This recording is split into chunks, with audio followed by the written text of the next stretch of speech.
Workout number 1 for the third week in February. We got high intensity interval training and explosive training. All right, the goal for these workouts is to use as minimal equipment as possible, mostly just kettlebells, dumbbells, or anything you got lying around, cases of water, whatever the case is, couch, floor, not much equipment involved. Starting off with a 10-minute dynamic warm-up. These HIIT workouts, for the most part, are based off of time and less off of reps, so that you can be as in high intensity as you can for as long as you can, as efficient as you can. Getting warmed up with some high knees and butt kickers or ham kicks, getting those hamstrings warmed up.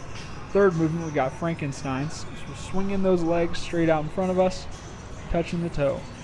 Trying to keep the leg as straight as possible. Keep those hip flexors nice and loose. After that, we got some walking toe touches.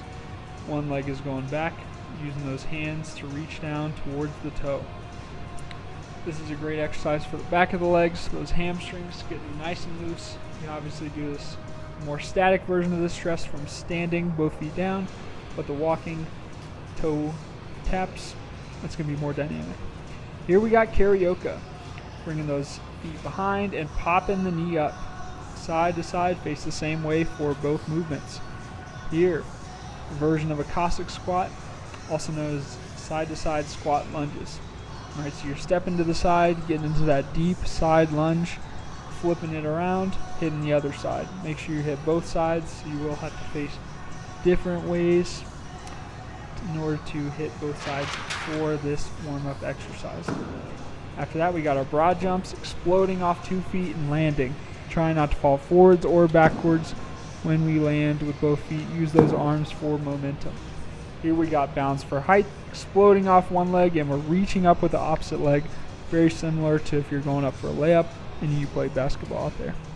After that, we got bounds for distance, exploding off one leg with the goal of reaching out farther, almost a skip. Next in the dynamic warm-up, we got crab walks, just walking on our hands and our heels, keeping that butt off the ground. For the dynamic warm-up itself, you got a lot of exercises listed. It's supposed to take about 10 minutes. If you get through those exercises in under 10 minutes, if you feel warmed up, you're good to start the workout, or you can go through a couple extra times, hit the full 10 minutes, possibly even hit some static stretching to get nice and loose before these movements. Here, we got our Spider-Man walks, dropping into a push-up and raising the outside knee with each time we move forward.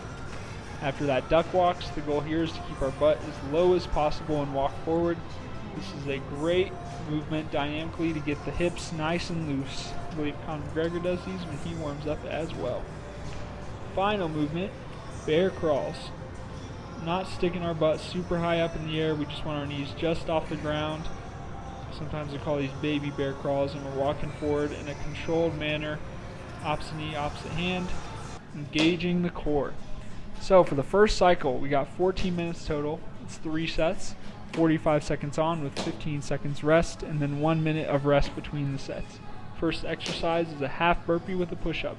Dropping down to that push-up and then exploding both knees up, or you can step up. Here's a regress version. Push-ups from the knees, and we're stepping up forward. Be a little bit easier version. Second movement, mountain climbers.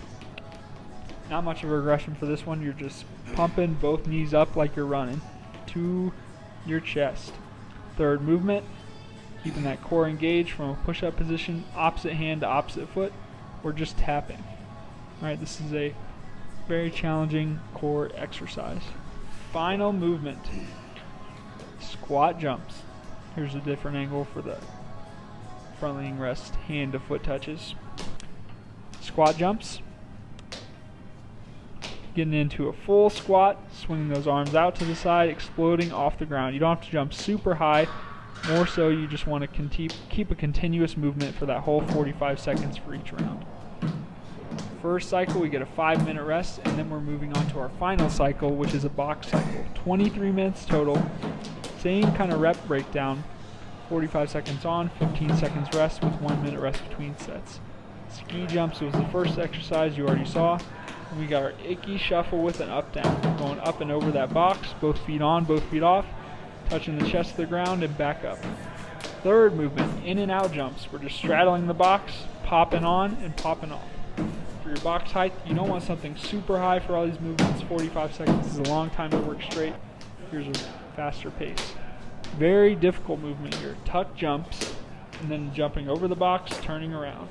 Get your tuck jump first, over the box, turn around. You want to get your feet higher than you need to jump over the box for the tuck jump, and then you're just jumping over the box after that. Here we're just hitting a front-facing leg switch, just staggering those feet, alternating which foot is on the box as quick as you can.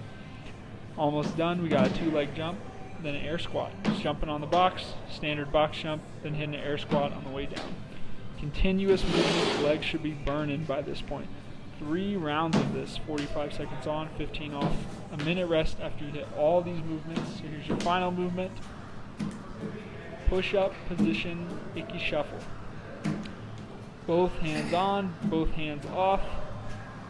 Going up and over the box. Here's a different angle. You're not actually having to hit the push-up itself, which is nice. Both hands on, both hands off. And this will finish out your workout, 8 minutes of